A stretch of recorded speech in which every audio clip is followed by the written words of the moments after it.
All right, good morning or good afternoon, depending on where you're joining us from in the world. Welcome to Crazy Talk. If this is your first time watching Crazy Talk is a Facebook Live TV show where I interview all sorts of people about all sorts of things relating to mental health. If this is not your first time watching Crazy Talk, welcome back. I'm so glad we haven't scared you off. I think I may have mentioned this. I'm your host, Lee Thomas. If I haven't mentioned it, hello, I'm your host, Lee Thomas. I'm super excited today. Today we have a fantastic guest. I'm very lucky that we are being joined by Brian Cardoza, who is a speaker and advocate and author of The Unexpected Victim. Brian, thank you so much for joining us. We're really glad to have you on the show. Thank you for having me. It's literally all my pleasure. So thank you. Oh, you're too kind. So one of the things I usually like to kind of start off the conversation with is kind of a why question, because there are a lot of people out there who, have stories to tell, and you're very open about your story, but there are a lot of people who have stories to tell who don't tell them. Mm-hmm. You know what I mean? Who don't necessarily write books about them and who don't go on podcasts about them. So what compelled you, I guess, to be the person who decided to start sharing your story? There was a book called A Child Called It, and that book inspired me because, I went through my fair share. If people read the bio, or if they didn't, I'll just go ahead and say, I was sold into sex trafficking when I was 6 years old until I was 9, and then physically and mentally abused until I was 12, and then severely mentally abused until I was 15, where I was thrown out of my home. And so I went through my fair share, but reading the book, A Child Called It, there's one section in that book where he's explaining how his mother literally tried to put him on the stove and cook him. And I was like, if he can talk about this, if he can do that, then I can do this. And so I started speaking. I started doing these engagements because I knew someone out there was hearing my story and saying the exact same thing. And that was inspirational to me to just continue to do the work. And then what was the antithesis of the decision, Lee, was I gave my very first speech. And this was you couldn't have planned it better if Hollywood had been behind it. So I do my first speech. It was 18 people. It was a 20-minute speech about, anybody who does their first speech about their abuse, they just blah, and just put it all out there for the world to hear. And, the typical, not to sound, blasé, but the typical, round of applause, all this, we started wrapping up. And this elderly black gentleman walks up to me on his cane. He's ginormous. Just to give the listeners an idea, I'm 6'2", just a little under 400 pounds, and he made me look like I was a preschooler. I mean, just a ginormous human being. And he comes up and he hits me in the arm, Lee, and he goes, "You keep talking for us." And then he walked away. So that to me told me that was probably the most he had ever said about his abuse in his entire life. And I inspired him to open up to me as much as he could in 20 minutes. Yeah. So that to me was that was the calling. That was the, I don't care if I don't make a penny on this.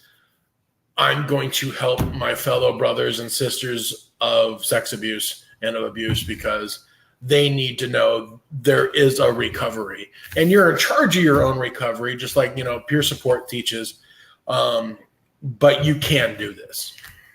Yeah. And that's something I think we talk about when it comes to storytelling a lot, is that it provides, I think it's Laverne Cox, I might be wrong, who talks about possibility models, mm-hmm. right? It's because sometimes when you're in the midst of a struggle, it can really feel as though, I don't have any other options, yeah. right? But then you have someone like you who's sharing your story and who's saying, I've gone through, some really horrific stuff and still kicking and still coming out the other side of it and being able to help other people and not being defined by it and all this sort of stuff. And that provides a whole new possibility model for people that people might not have known before. Well, I also like to temper expectations. and give people credit for what they have accomplished. Too often we as mental health advocates and mental health sufferers, I don't like to call sufferers as survivors. There's got to be a better word. We do this comparison game where we look at somebody else and we're just like, oh, I don't got it as bad as they do, so I must not have it that bad. And then the next thing you know, you're going back to, in my case, it would be drugs or it would be alcohol, because obviously I'm just being a ninny. I could get over it. If they can, if I must just not be that bad. And that ends up putting you in a downward spiral because you're comparing yourself to somebody, and you have to realize you're exactly where you need to be right now. And in your recovery, you're just in step 1 or 30, you know what I mean? And you just have to give yourself credit sometimes for just being standing, because I can promise you, I've met a lot of people that have told me emphatically they couldn't have handled a third of what I went through as a kid. And if you had asked me as a kid if I was brave, I would have been like, I don't know, it's Tuesday. Yeah. And that comparison piece, I think, really does make it very difficult for people. That whole idea of other people have it worse, therefore I am a bad person for feeling sorry for myself, or I'm a bad person for struggling, or I'm not strong, or all those sorts of stigmatizing stories that are out there. Yeah, and that is the one, I think that is the most defeating process for people going through any kind of addiction or mental health issues or anything like that, is that comparison. Because I always put it to, you put yourself in a circle and then you make a bunch of circles around you. And those circles around you are the people that you're attracted to, not, sexually, but, you're just attracted to because you can relate to them. And the reason why you can relate to them is because more than likely they know what monsters look like also. So you feel more comfortable around them, and you start to develop this circle of people that think alike or have worse stories or not as rough stories or whatever, and you get immersed in this, and you forget that the larger population of the world doesn't deal with these things. And so you start to mitigate what you've gone through and what you survived, because your circle of friends is, in your opinion, has gone through so much more, you know what I mean? And you start to feel small. You start to feel like, A, you'll never recover, or B, you should have recovered. And you don't give yourself that credit again for being exactly where you are. So sometimes a victory is just the fact that you're standing, and just the fact that you got up today and realized today is going to be better than yesterday. And that's when I think, recovery really starts to work. And I think you so perfectly described what a lot of people go through with the idea of, on the one hand, I'm never going to recover. And on the other hand, why am I not already recovered? Right. And both of those things, even though they're conflicting, existing in the exact same moment in your brain. Yep. And it's astounding to think that, Mary Ellen Copeland, who came up with, peer support, is not recognized as a national hero, because, as a peer support specialist myself, the sheer fact that people like me can go into a room and sit down and talk to people and have these conversations and say to them, no, you are where you need to be, yes, you relapsed, but that was part of your recovery. So now we need to get back to not relapsing. You know what I mean? We need to work these steps. And the fact that, we still marginalize people with mental health issues is idiotic. I cannot believe that. And the fact that mental health issues I feel are dramatically brought on by traumatic events in childhood. And we still don't talk about childhood trauma as much as we talk about, I don't know, prostate cancer or women's breast cancer, which to me is far more personal than talking about the fact that I have severe PTSD, social anxiety, borderline agoraphobia, and body dysmorphic disorder. I don't think I could talk about if I had prostate cancer. You know what I mean? I don't know if I could even bring those words up on a live interview. And we're willing to talk about those more than mental health. Yeah. And I do think talking about kind of relapse and stigma, there's a really great, or someone who I guess I'm very interested in their work, Gabor Mate, who is based out of Vancouver. And one of his like kind of big things and one of his big quotes is, don't ask why the addiction, ask why the pain. Yeah. Right. And I think there's this kind of, particularly when it comes to addiction and substance use, there's this, what I call the illusion of choice. Right, which it might not be the perfect title for it, but I think there's kind of this additional stigma that people with addiction issues face because people are like, well, you can just choose not to do that, right? You can just choose not to use that substance, and that's why I call it the illusion of choice, right? Yeah. Well, in some ways, I can see, like, I try to understand people where they're coming from. It doesn't mean I agree with them, but I like to try to understand so that if I get into a healthy debate with somebody, I know how to combat or debate them in a way that will make sense to them. So I can understand why somebody would say that. Like, I've gone through my own, battles of addiction. Like, as you can see, I'm a very large man. So, and being a very large man means really that at 6 years old, when I was being molested and beaten and severely mentally abused, I realized that Twinkies and pizza made me feel a lot better. Then later on, I found out that pot and alcohol, they do the same effect. But I had already by that time developed a 9-year to 10-year addiction habit with food.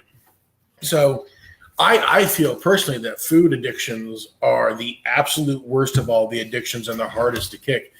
But nonetheless, like, when I quit smoking pot, I woke up one morning, I was like, I'm done. And I never smoked it again. When I quit drinking, I woke up one morning, I was like, I'm done, and I've never drank again. I've been clean since 1997, and I have been sober since 2011. And it was just like, I'm done. Like, and I just did it. But the food addiction for me is the worst because I didn't need alcohol to survive. I mean, like, you can literally live without it, but you cannot live without food. So every time I would eat, and even if I ate healthy, like when I was in better shape and everything, I wasn't getting the same dopamine and releases from the brain because I wasn't eating what had sated me before. So, like, to me, food addiction is the worst. But yeah, to think that most people can just quit or just choose to not do something is ridiculous. Like, we all have that one thing that's just we can't get away from. And that's what I deal with every day. Yeah. And that's something. So a lot of my background is in eating disorders and like binging and purging and that sort of thing. And that was something that we talked about in recovery a lot, was this idea that, food is something that you have to face every single day. And how a lot of people don't really understand that struggle. And there is kind of this idea that, whether it's binging and purging or whether it's using a substance or whatever it is, that your options are like, do it or don't do it. But for me, it was like, either I'm going to binge and purge or I'm going to feel all this, stuff that I don't want to feel. So even though I guess, like, on some level, it may have been some sort of choice, but it wasn't a fair choice, right? It wasn't like, do this or don't do this. It was do this or all this, stuff is going to rain down on you, right? Yeah, it wasn't like, here's a choice between a lottery ticket and a BMW. Which one do you want? You know what I mean? Like, it's not that choice, and there's a great song by Passenger. I don't know if you're familiar with him, where he says, eventually you fall in love with the things that stop you dreaming. And so that's where I look at addiction now. Like, you start to become in love with the things that make you forget. And I did that with food. And now I do something that I do something that a lot of people are kind of against. But the science is actually bearing out to be pretty true, is I do intermittent fasting where I don't eat for like 20 hours a day, but then I eat a sensible meal at the 20th hour and then a sensible meal at the 24th hour, and then I go another 20 hours. And I'll be honest with you, I like, since I started that, I feel amazing. I mean, it is borderline stupid how good I feel. I'm losing all kinds of weight with it. And the great thing about it for me is that I can still eat kind of what I want. Like, they're like, if you want some cookies, eat some cookies. Just don't binge, and I'm like, okay, I can do this. And so I'm on the working of the food addiction, like trying to really get that into control for myself, because I have a message that I want to continue, and I don't want to die before I reach people. Like, you know what I mean? And I think it is one of those things where, like, especially when it comes to something like food, everyone's relationship with food is so different and so personal. You know what I mean? And that was something I really struggled with in, I guess, eating disorder recovery is, people would go, this is the solution, and this is the solution, and this is the solution. But I really do think that, like, every person kind of has to find what's going to work for them. Absolutely. Well, I always relate it back to my sex abuse, is regards to growing up through drug addiction and jail and stuff like that. We had, anger management and all this kind of stuff. And none of it worked, Lee, until I met David Shannon in Boston. And he was my therapist. And he looked at me and said, what did he do to you? And that question, and attacking the crux of all my issues of my sex abuse, actually started to filter into all the other stuff, because I was getting to the core, like you said earlier, like, what are you recovering from? As what pain, what sponsored this behavior in yourself? What are you trying to recover from? And so when I started to attack the sex abuse through therapy, stopped the drugs, stopped the drinking, so that I was not going at it in a fog. I was going through it with a clear picture in my head. That's when some of my other issues started to go away. Now that I understand is completely 100% germane only to me. And I would never suggest that that's the way to do this. You know what I mean? But I know that, like what you said, like, sometimes you really have to get to the meat and potatoes of why this is happening. And then you can actually spread out and start conquering other battles. Yeah. And do you think that, because like that delving into like your past and your demons, like that's a difficult thing for absolutely anyone. Yeah. But do you think, like, with being, a victim of sex abuse and also being a guy, do you think there was kind of an additional layer of maybe stories that were being told or stigmas that were there being like a male victim? Oh, Lee, sit back and hear the stories. So so growing up, I know I'm predominantly older than you are, I believe. Growing up in the 80s, I was told emphatically, men don't get raped. It's only women. So being a 6-year-old, knowing I'm a male, because that's what I identified as a child. That's what I still identify now as, that for 10 or 15 years, I had suffered something that only women go through. So for those years, I never felt I was man enough. Like, when you hear stuff like, oh, I'd have killed somebody, or I would have beat him up, or there's no way that would have happened to me. I forgot that I was 6 years old. And I started to take on that, like, well, why didn't I fight him up? Why didn't I beat him up? Why didn't I try to kill him? Why did I, like all these things. And you forget that I was, this tall, like against a guy that was 4 years older than me. That doesn't work. It's just bad math.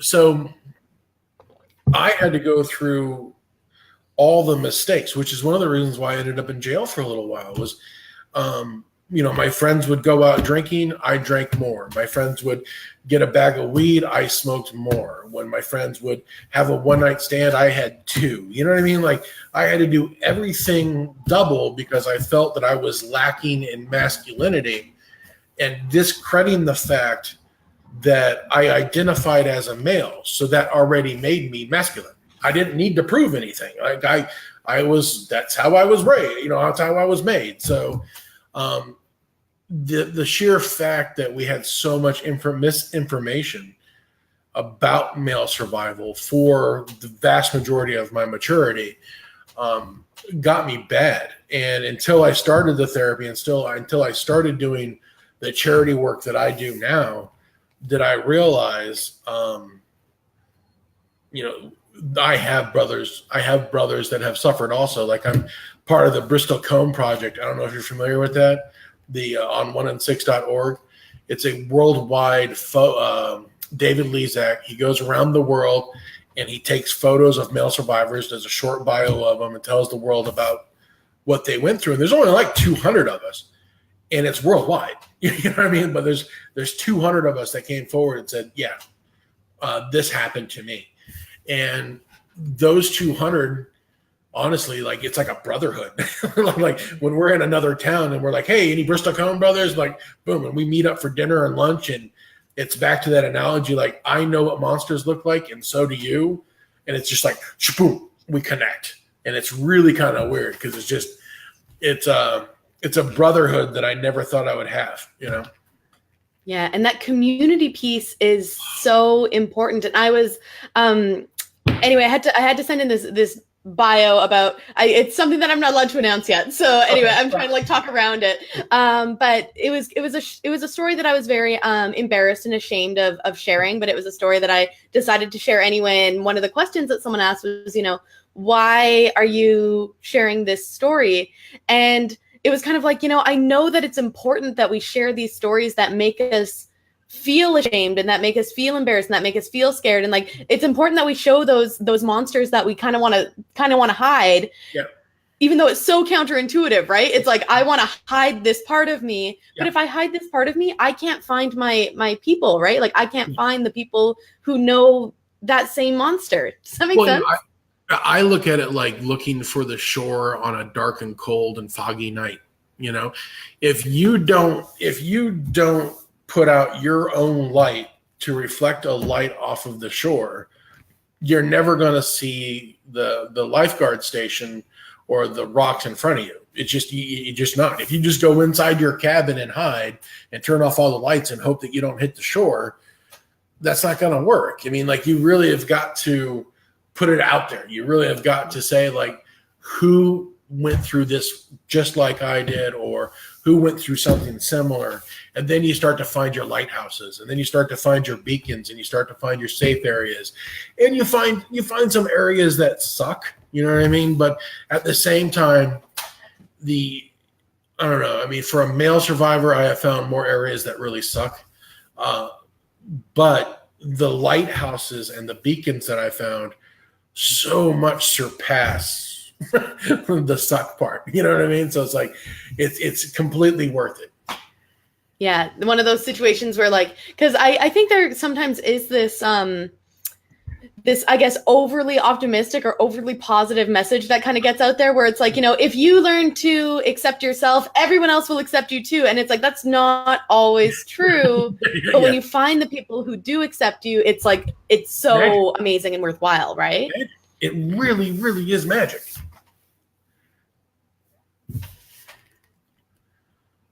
Did I lose you? No, we're still here as long as you are. No. I agree. When you find those people, it's magic. That's all. That's the only thing I can say. Like, be damned Einstein, because I discovered magic. You know what I mean? Like, yeah. And that's the reason I think that so many males and females, I call them warriors, because that's what they are. I think that's why it's so important for us to share those stories, because when I was in Boston, I got, you've heard the victim, survivor, thriver concept. Yes. So when I was in Boston going through therapy, I hit that thriver. Like, I was doing well. I was having more good days than bad days. I was more coherent. I was doing better. I was stronger.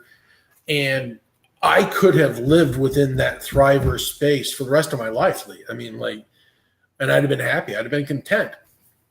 But about 7 years ago, I decided that what I was going to start doing was going to start helping other people by telling my story and getting out in front of them so that they could see that they weren't alone. And so now I call it, I'm a giver. So now it's victim, survivor, thriver, giver, because you get to a different level of your own recovery when you start talking about what you went through.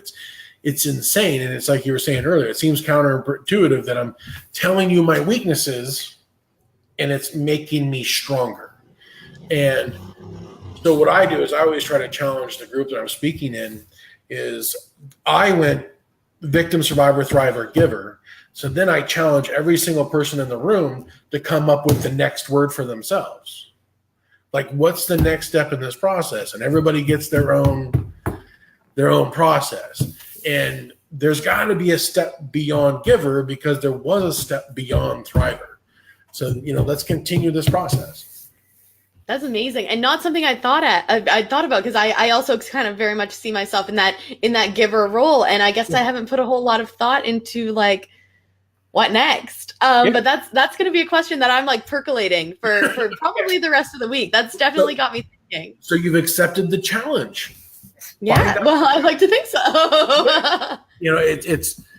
When you do, please tell me and share it to the world, because that is if we continue that branch chain, then all we're doing, Lee, is helping other survivors. Whether that be cancer or domestic violence or heart attack or mental health or rape, sex abuse, all we're doing is helping them. Like we're giving them a track, and we are, the famous explorers through this entire treacherous worldscape. And we're just going to, take a couple leaves to the face, and we're going to turn back and be like, we found this. Well, that is a absolutely beautiful note for us to end on. I can't believe that we are running near the end of our time, because it's been amazing having you on the show. So for folks who are watching, and I know that there's a number of people watching, we've got a lot of comments going on, and I'm going to pull some of those up in a second. But for the folks who are watching going, wow, Brian is incredible. I want to learn more about what he's up to. I want to, get on board with this. How can people reach out to you? Well, the incredible part, I don't know if they were watching, so I'm not incredible. They can get a hold of me through briancardoza.com. Or what I prefer is for people to reach me through survivornights.com, Survivor Nights on Facebook, but it's KNIGHT on Facebook. And it's my survivor page for people that use art as a medium of their recovery. And when I use the word arts in a really wide and glorious spectrum, to where if you're a spoken word artist and you want to display some of your stuff, bring it. Our motto is communities make survivors, stronger survivors make stronger communities. So if you're a cancer survivor, come on. If you're a heart attack survivor, DV, come on. We want to help you survive and thrive. Oh, I love that. And I will put a link to that in the comments after the end of the show. So again, thank you so much, Brian, for coming on. We've got lots of people who tuned in. Thank you so much, Michael, for tuning in. Thank you so much, James, for tuning in. There were so many people. It's not letting me show further comments that are further back, but thank you to everyone who left comments. Thank you so much to everyone for tuning in. If you are watching Crazy Talk and you're going, wow, this is great, I want to get episodes of Crazy Talk directly to my inbox, you can do that by going to my website, leethomas.ca/contact. At the bottom of that page, there's a little link that says sign up for the Crazy Talk mailing list, and you can get these episodes directly to your inbox once a week. So thank you, everyone, so much for tuning in. Thank you, Brian, again, for joining us. Be sure to tune in next week. Again, it's not going to be 12:30 Atlantic time. It's going to be 10 o'clock Atlantic time for like one week only, and I'll be interviewing Emma McPhee. Again, thank you so much, everyone, and have a great rest of your day.